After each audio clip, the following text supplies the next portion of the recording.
Good morning, Metalheads Unit. Welcome to a new episode of the Metal Meltdown. And today we are taking a look at all of the fantabulous albums that I may or may not have missed in the month of April 2019. That's right, we're at that point where you all get to fucking complain about how I didn't talk about your favorite fucking crust punk album, your favorite fucking melodic black metal album. I can't wait. I'm so excited. I'm so fucking excited. April was a weird month for heavy music, and I literally mean weird, because the majority of stuff that I reviewed on here was prog metal, avant-garde metal, experimental music, a lot of very weird, artsy-fartsy kind of shit. Which, to be fair, isn't inherently a bad thing. I mean, we certainly got a lot of interesting material out of all that. We got some huge collaborative records, such as Waste of Space Orchestra, which saw Dark Buddha Rising and Orensi Pazuzu team up together.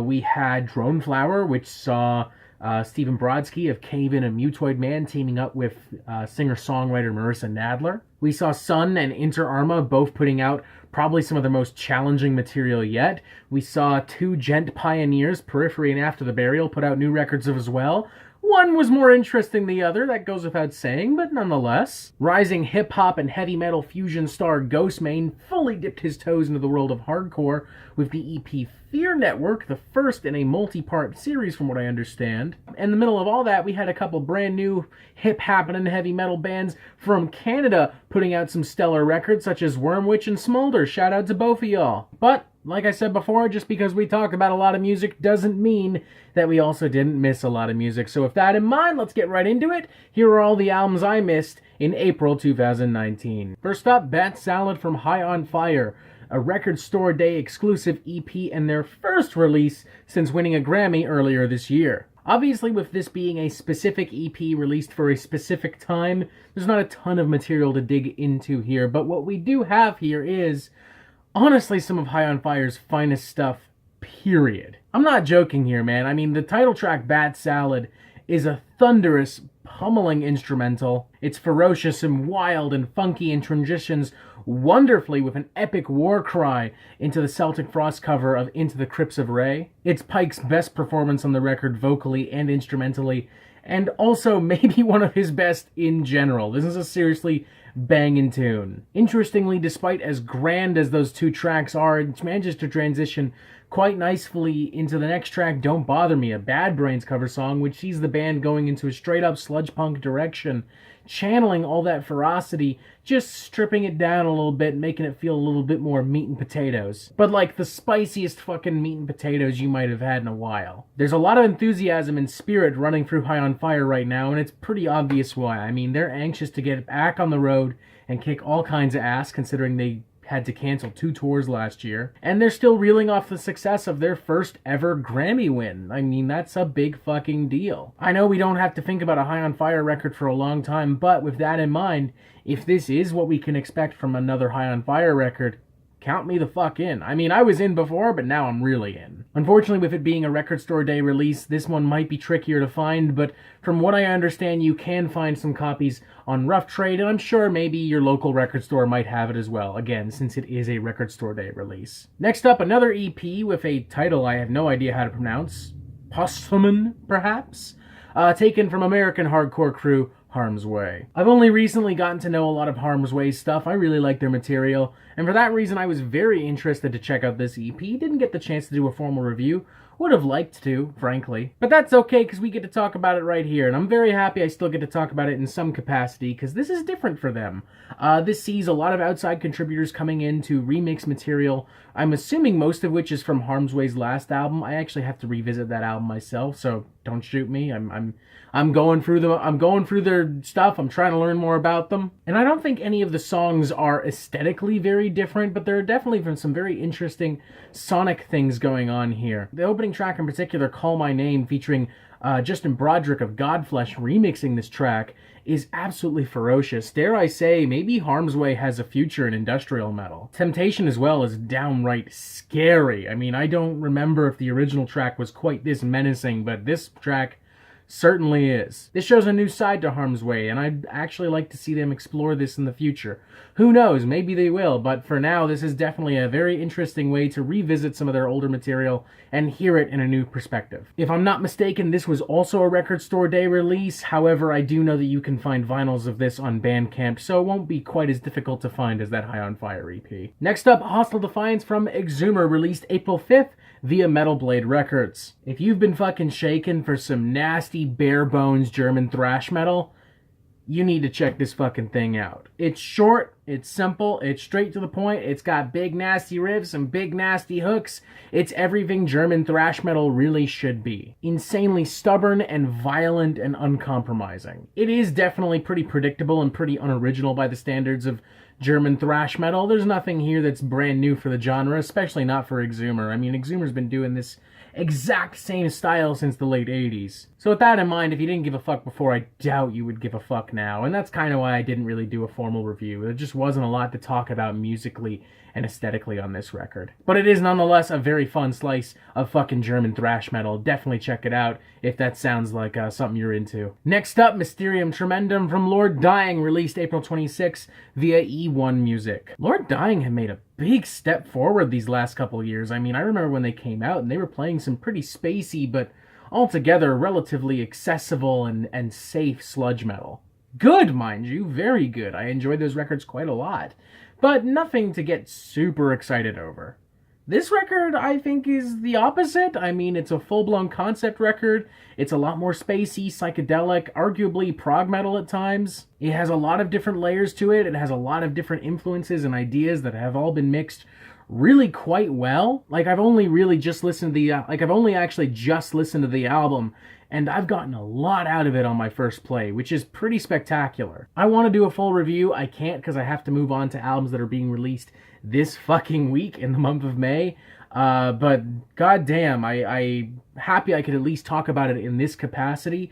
Very excited to continue exploring this record. Had I given it an actual proper review, I probably would have given it a 4 out of 5. Definitely check this out. I know a lot of people are definitely going to have a lot of fun listening to this record and sinking their teeth into this thing. And next up, Apoptosis from Allegaeon, released April 19th via Metal Blade Records. Yeah, everything that I don't like about tech death is represented on this album. Everyone in this band, they're great musicians, they're all super fucking talented, but they cannot write a fucking song to save their goddamn lives. Like, all of these songs, it's just senseless, non-stop guitar noodling. It's like, who gives a fuck? I don't know, man. It's not for me. I've made that very clear that this style, this brand of tech death is not for me.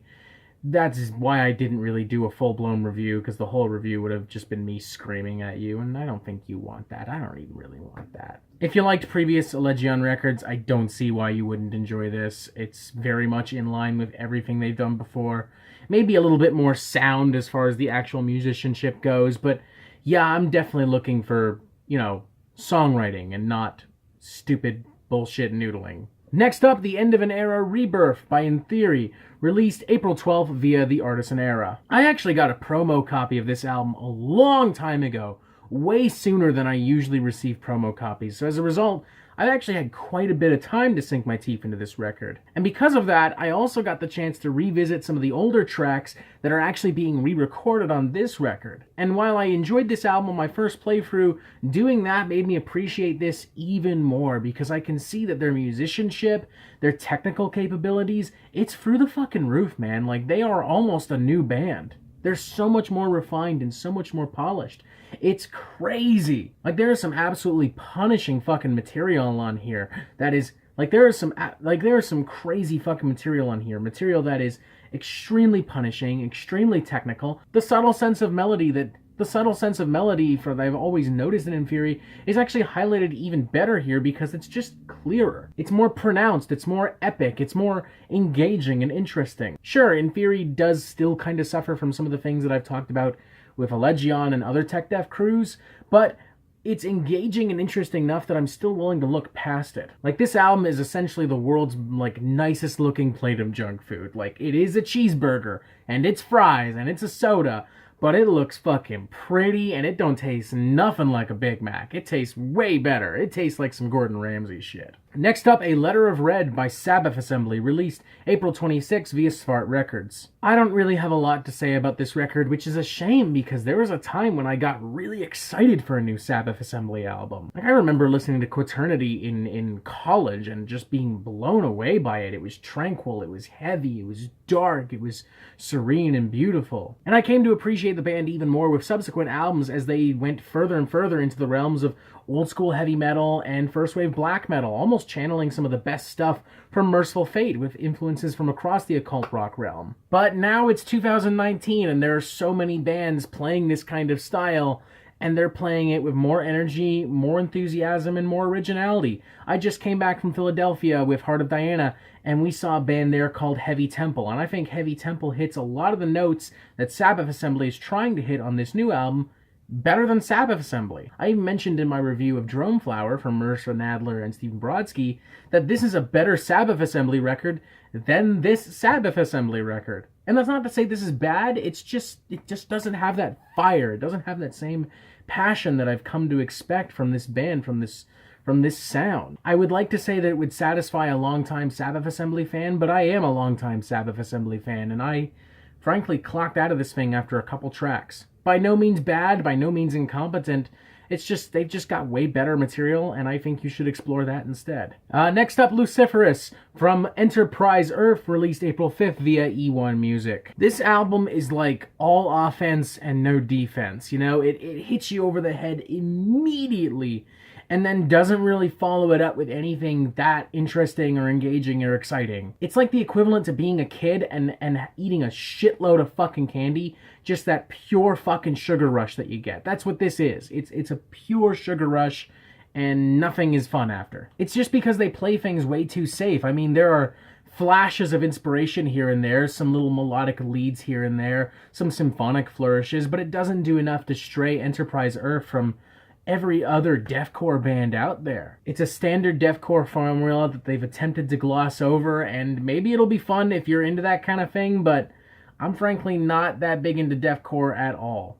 So this doesn't do a whole lot for me. I bet you though this band might be fun to see live, just with the amount of force and effort that they throw into the mix. I mean, that alone might make this at the very least a fun live band. We'll see. Next up, The Shape of Dub to Come from Dub Trio, released April 26th via New Damage Records. I remember when this got announced and MetalSucks.net got really excited, and I wasn't really sure what to feel because I didn't even really know what dub music was. I looked it up under the assumption it was supposed to be the genre that gave birth to dubstep because of the name, and I'm not entirely correct with that because there's definitely a lot of dance music in there, but I don't know if I quite feel that on The Shape of Dub to Come. This to me feels like some noise rock, alt-rock kind of sludge metal stuff. Very much in line with maybe what you'd hear from the Melvins, and with a little bit of Killing Joke thrown into the mix. Which makes sense. I mean, Buzz Osborne himself even makes an interesting appearance on this record. That's actually a good way to describe this whole thing. It's very interesting. This is another album that would actually benefit from a full review, but again, I just don't have the time. I want to move on to new music in May. I'll just say this, I'm not sure if I like this record, but that being said, you'd be hard-pressed to find an album that does sound anything like this, so I would say give it a listen if you're interested into really noisy experimental music. Next up, Confidimus and Morte from The Machinist, released April 12th via Prosthetic Records. This was actually recommended to me this was actually sent to me a while back from a gentleman known on YouTube here as Best New Metal Music Reviews, and I was really immediately drawn into this record. It's got everything that I've come to really enjoy about modern hardcore, with flashes of influence from gothic rock, from post-rock, from post-hardcore as well. It's metallic, it's angry, it's a little spooky at times, it's uncompromising. The lead vocals on this thing are just fucking incredible. This girl is super fucking in your face all the time. She's fucking on point. The one thing that kills this record is that I do think that as far as the riffs are concerned, it falls into being a little stale, a little generic. But the rest of it is so fucking good and so fucking abrasive that I'm willing to look past it. And frankly, I have looked past it. Definitely keep an eye out for this if you're a fan of modern metalcore and hardcore music. Next up, Welcome to the Scratching Post from Litterbox Massacre, an independent EP released April 28th on Bandcamp. If you ever wanted an album that has samples of Garfield talking and super nasty, technical, death grind, extreme nonsense, then congratulations! You're gonna love this album. It's cats, man. I mean, that's obvious just from the title of this fucking record. It's also got samples of Garfield talking in one of the opening tracks. It's lyrics about cats doing cat things. The final track is about a cat that's angry because he doesn't have enough food. It's called My Bowl's Half Empty, for fuck's sakes. If you're a fan of some of the less serious extreme metal bands out there like Neckbeard Death Camp and Grindfeld, then this is yet another very interesting experience that will be totally up your alley. And if I may pitch an idea to Litterbox Massacre, just in case they're listening, have you ever considered recording the musical Cats, but as like grindcore? Just an idea. I think if anyone could pull that off, it might be you. And finally, an album that a lot of people have been talking about and a lot of people have been asking me to take a look at, Of Rot and Ruin from Hath. Released April 12th via Willow Tip Records. Yet another album that, frankly, in retrospect, I actually would have liked to have given a full review. Like, this is a very interesting album. A lot of people have been comparing it to Where Owls Know My Name from Rivers of Nile. I don't know if I quite see it on that level. There's a little bit of fine-tuning that I think the band has to go through first to be on that level. But that being said, this is an insanely impressive album. The musicianship on here is really interesting. The sound they've achieved here is really interesting. It feels kind of like the black metal counterpart to Fractal Universe, but with a little bit more influence from Opeth, not so much Rivers of Nile. Or to keep it more modern, let's say Sluggish. I think Sluggish is maybe a better comparison for this band than Rivers of Nile, musically speaking at least. I think what hurts this album ultimately is that it's just kind of bloated and maybe it goes on for a bit too long. There's a lot of really interesting pieces here, a lot of cool jazzy solos, a lot of great arrangements, a lot of great acoustic parts, a lot of anger, a lot of black metal and death metal energy fueling everything. But sometimes it takes a while to get to those parts. Sometimes the band stumbles into pretty typical pitfalls of progressive death and black metal. So yeah, this debut album is not quite the home run that everyone is talking about, but Half at least made it to second base, and I think that's pretty impressive for a young band. I'll definitely be keeping an album on their sophomore album whenever it comes out. I think Half definitely have a very interesting future ahead of them. And that's it! Those are all the albums that I feel that I missed in April 2019. Obviously, this still doesn't cover every single record that came out this month, and that's okay because I'm sure you will be more than happy to tell me all about how I missed your favorite album from, I don't know, Gluteus Maximus from the fantastic Arizona glam punk scene or whatever. I don't fucking know. As usual, thank you for watching. Make sure you press that button right there so you get updates on the Metal Meltdown immediately. Follow me on Facebook as well, and as always, you have yourself a fantastic fucking day.